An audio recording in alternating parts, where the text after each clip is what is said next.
welcome back, Rebecca's butt. I made that joke when we were getting ready to record, so I might as well make it here. Welcome back to Resident Evil, everybody. So last time, people might remember, Chris is in a bit of a predicament because of Plant 42. He is basically in the clutch of Plant 42. And so, unfortunately, we just barely made the V-jolt, and now we're making our way down to the basement to take care of the root of the problem. You see what I did there? And Andrea's giving us a groan. Wow. That joke did not sit well with Andrea. Watch, my friend Noirlax is laughing all the way to the bank. Oh, yes, he is. Yeah. He loves puns. Well, puns are fun sometimes. They are fun.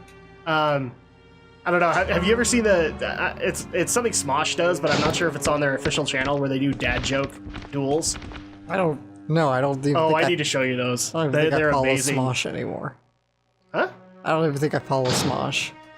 Yeah, they do dad joke duels. So, like, guys will come up with dad jokes, and they'll read them off, and it's amazing. They just barely brought in the guy who played Yondu in Guardians of the Galaxy and had him do one. He won. It's like, I've been a dad like 3 times. I know dad jokes. Okay, so we've now used this on the roots. Now, you remember, with Jill, we had a full-on boss fight, right? Right. Yeah. Chris, not so much. Okay. Well, that's good. The reason is... okay, hentai shield up. Hentai shield up, everybody. Oh, wait, he's not wearing a miniskirt. Never mind. And yes, as soon as you use the V-Jolt, dead. You do not have to fight it again. Jill gets to fight this boss. Chris does not. Or actually, never mind. Yeah, my bad. Sorry. I remembered it differently. How on earth could you have not known that when you were recording? I to forgot. us. Okay. Okay. So we wouldn't have to fight it. You lied to us. Yeah, you lied. Phony. You're a big fat phony. Were you just pretending that you did not know? No, I actually forgot. And It's been a while since Okay, woman, get off my back right now. Right. I don't usually pull that button, but get off my back right now. I completely forgot. It's been 2 to 3 weeks since I recorded this material. So, yay, we killed off Plant 42 by using everything pretty much we had in our inventory. But on the plus side, remember what we get from Plant 42's room, the helmet keys. So, this is pretty much the end point of the dormitory, which is fine, because this means that we can go into Mansion Part 2, or as I like to call it, Hunter's Hell. So let's go ahead and go through here. Here's what makes this fight different. Now, you remember with Yawn, we may have overdone it. Oh, I can't believe it. Are you okay? No.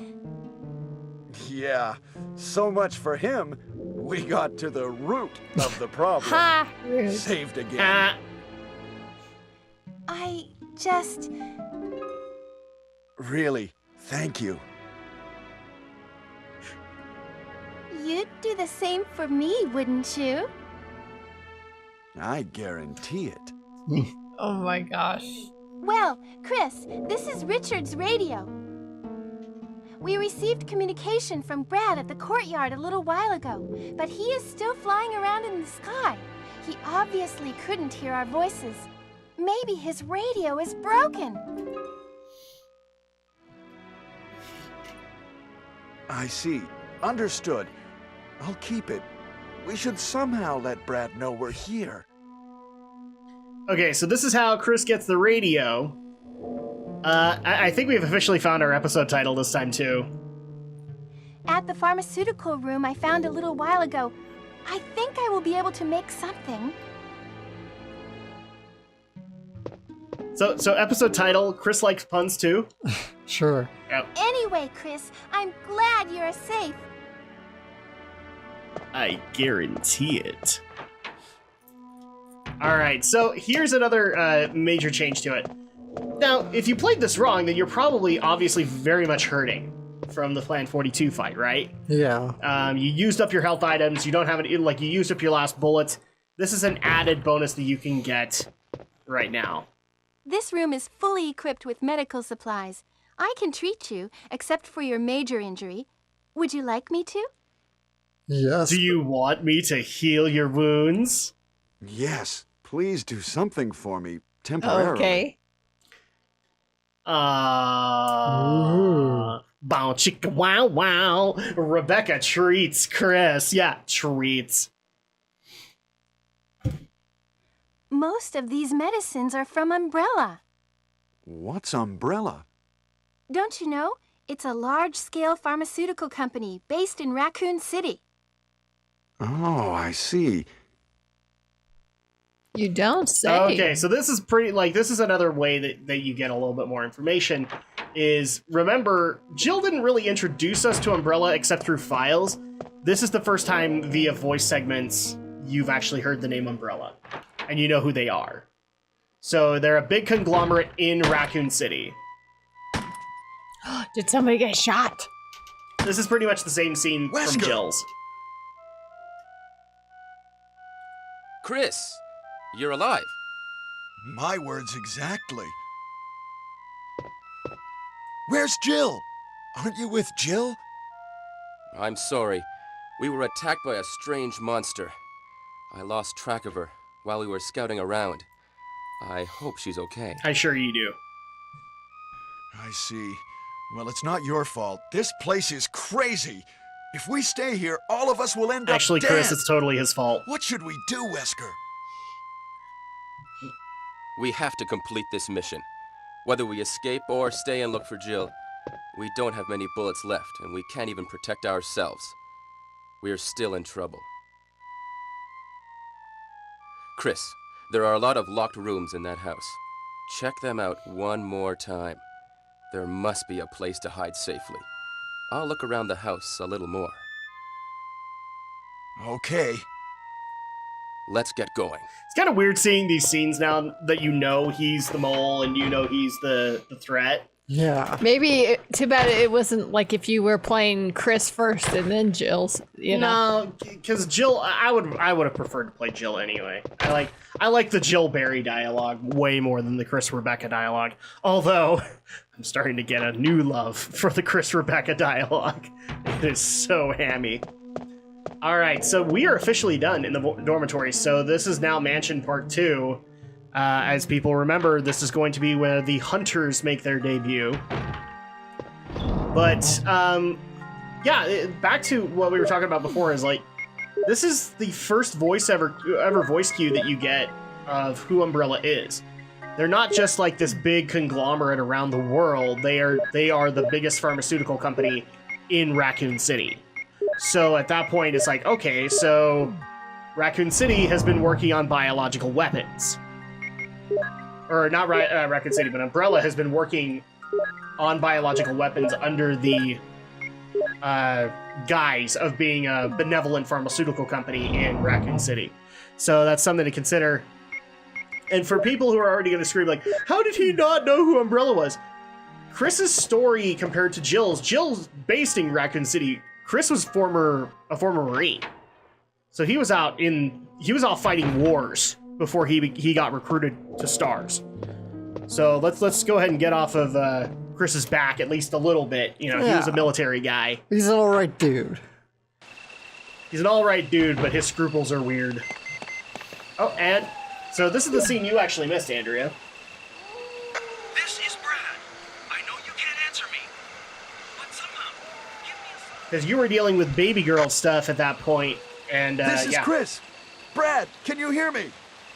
Damn! So there you go. That's one cutscene you missed, is the first contact with Brad. And yes, his name is Brad Vickers, and he will show up later. He will show up in a later game. Now, people might remember when I first entered the dormitories, there were dogs, They're words. and I wasted bullets on them. I completely forgot when I played through this that as soon as you're done with the dormitories, they're not there anymore. Why? Because, well, there's a bigger threat that takes care of them. Namely, the Hunters. Are you ready to be hunted, Alex? No, I'm not. No, we never are. I want to have to look and say clever girl. clever girl.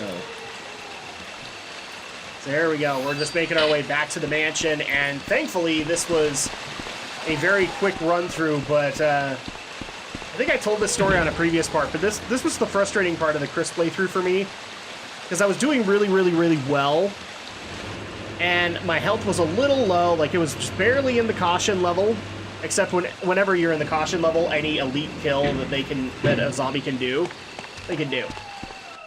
And I was making my way to a door, and I didn't see the hunter that was off camera, and he did the whole samurai, I'm gonna chop your head off thing. Oh, bummer. And it was literally like 30 minutes worth of work lost. That sucks. Yeah. So, as you can attest, like I was pissed the rest of the day, because that was a lot of hard work that was lost. But why didn't you save it, Drak? I did save a good portion of it, but I was getting ready to go save the rest. I had literally gotten to the point where we could go to the tunnels, and then I got killed. But Drak, why not use a mixed herbs? Actually, I don't think I had one at that point. I was going back to get some more. You guys will not see, like, you're seeing this initial bit of it, but after that. So we've entered the mansion again, and we get this cutscene. We're not going to let it play through, because you've already seen it. Oh, hi, Mr. Hunter. Hi, Leonardo. Right in the face. Right in the face. Right in the face. Okay, so we've now used the helmet key, and now we can get the first Doom book, which, if you remember, is one of the 2 medals that you need to enter the underground facility. The Doom book.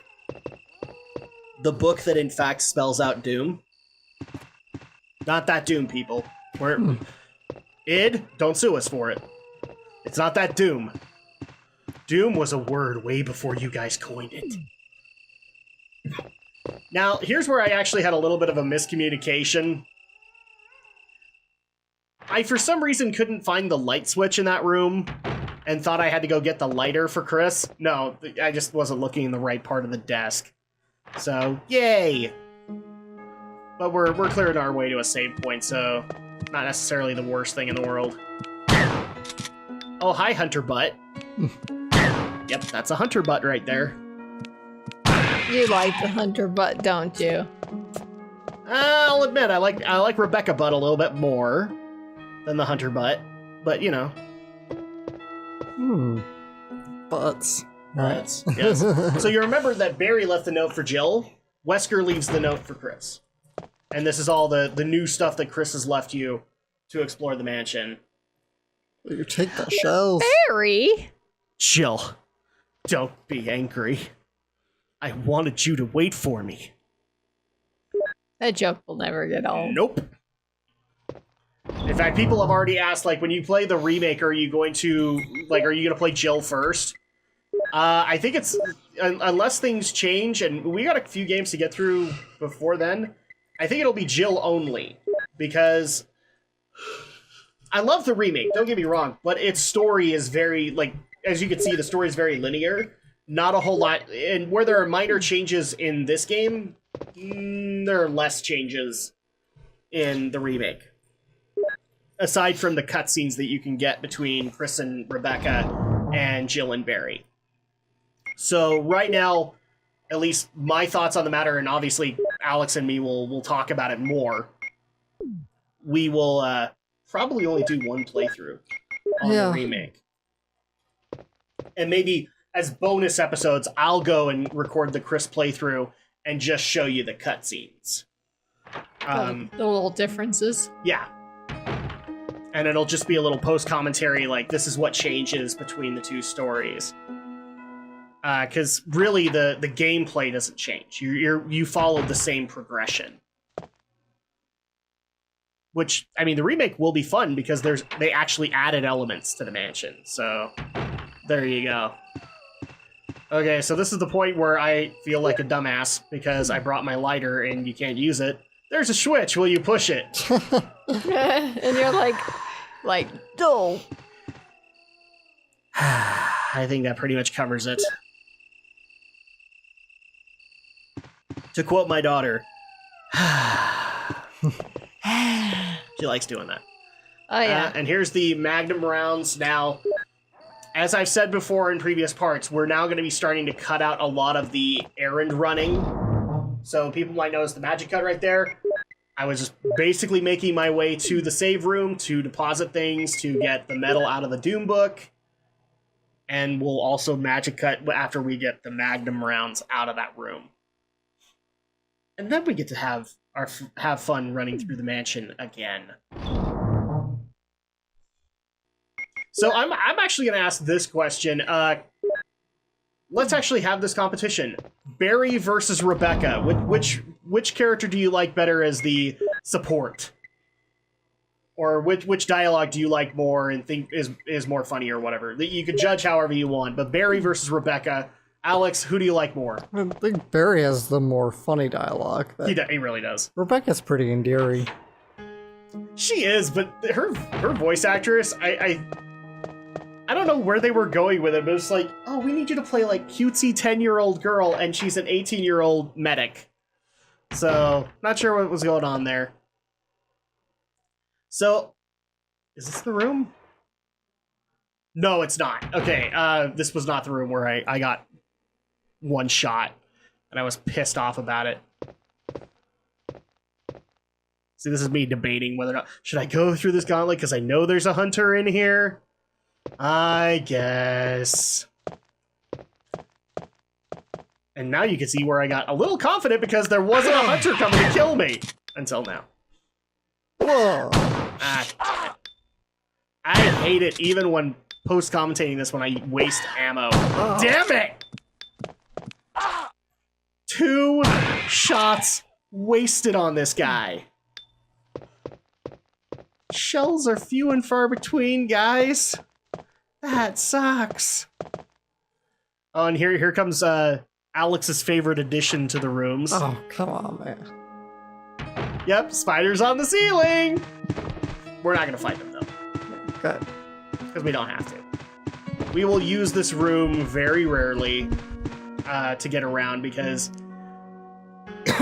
when you look at the mansion, like the second look at the mansion, there aren't too many rooms that you have to go and unlock, aside from like the basement area.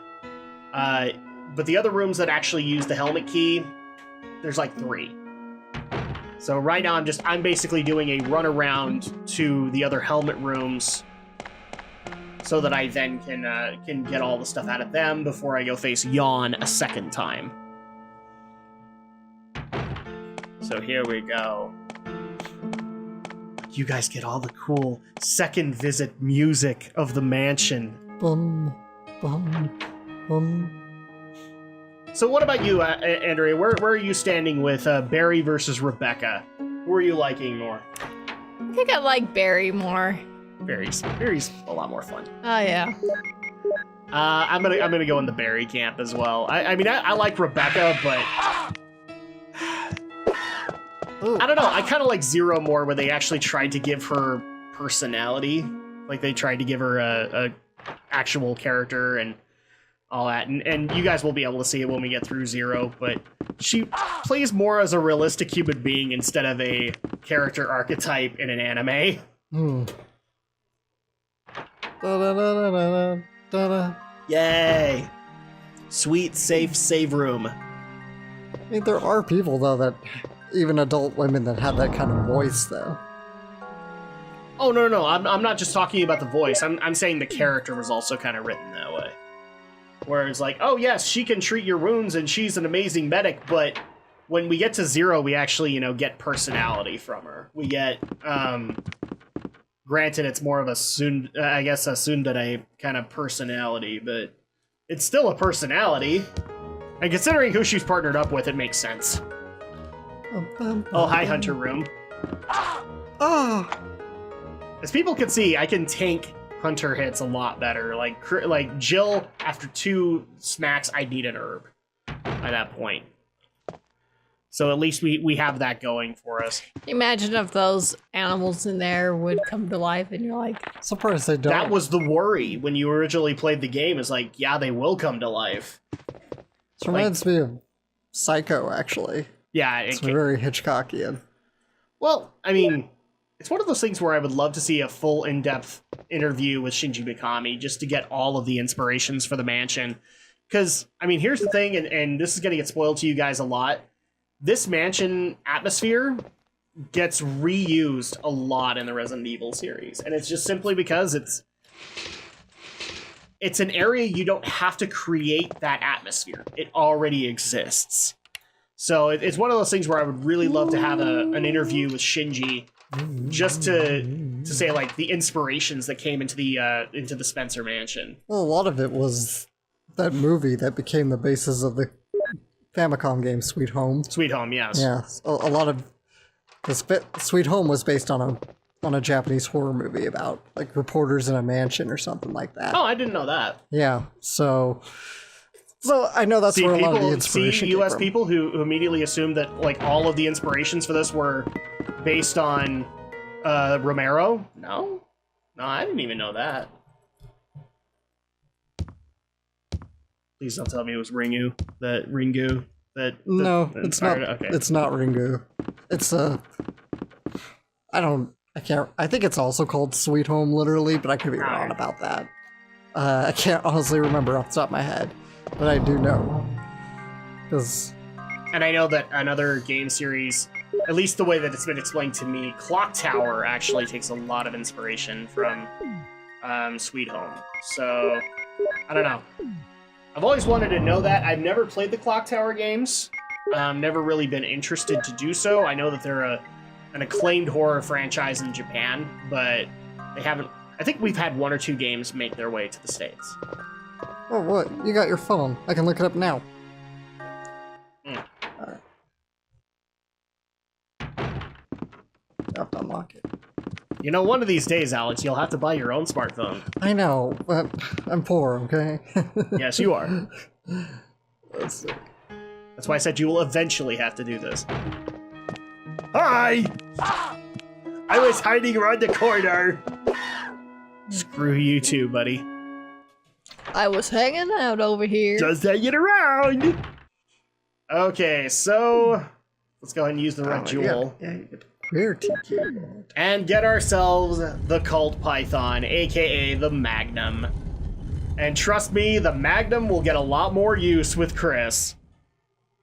I mean, at least with Jill, you had the grenade launcher, you could fall back on that ammo. Not in this case. If you wanted to be able to just roam these rooms, you had to use the Magnum to get it done. So guess what I'm going to do? I'm going to use the Magnum. And probably regret it later, but thankfully we know that the facility will provide more Magnum rounds. So, hi buddy! Screw you too. We're just gonna one-shot a lot of these hunters so we can walk through this mansion a little bit safer. Now, ironically, that's the room where I got one shot. Mm-hmm. Because I killed one hunter and I didn't realize there was a second hunter in the room, and that second hunter was the one that one-shot me. And I was like, you son of... Yach. Sucks. In fact, you guys can let us know in the comments, like, the cheapest Resident Evil death you've ever had. Because trust me, they're cheap. Cheap as hell. And just wait, people, we're not even to the one that was intentionally made cheap. That one Alex will love. And just to update people really quick who have been asking whether or not Resident Evil 2 will be played, yes it will. We've heard it from enough of you guys that we're going to play it. Will it be a Saturday game? Probably not, since there is a active legacy to it. I think we're probably going to move it to like Friday, since it fits a little bit better than on Mondays. Monday's kind of fixed, guys. We have lots of like retro childhood legacies there. Oh, hi, buddy. I technically didn't need to kill that guy, but I did. What's that look for? I didn't waste a bullet. Sure you didn't, Adam. Sure you didn't. Well, technically I did, but I'm okay with wasting that That's particular weird bullet. how that one took so long to die. Oh, no, that's a second way that they can die, is they all of a sudden, I know. and then they fall over. Well, didn't you one time shot one twice and you're like, why did it die? And you realize, oh, it was It dead. was dead. Because I forgot about that And animation. you wasted a bullet. And I was mad. All right. Yep, I was right. The movie is called Sweet Home because the game was essentially directly based on it. Nice. Okay. There we go. So we've refilled the Magnum, and we'll put the Magnum rounds back in. Again, we have to be careful because we don't want to abuse the Magnum rounds in the mansion, especially when we know that there are a few hunters we can avoid. But, unfortunately, that's going to go ahead and do it for this week. So when we get back, we're actually setting up for our second encounter with Yawn.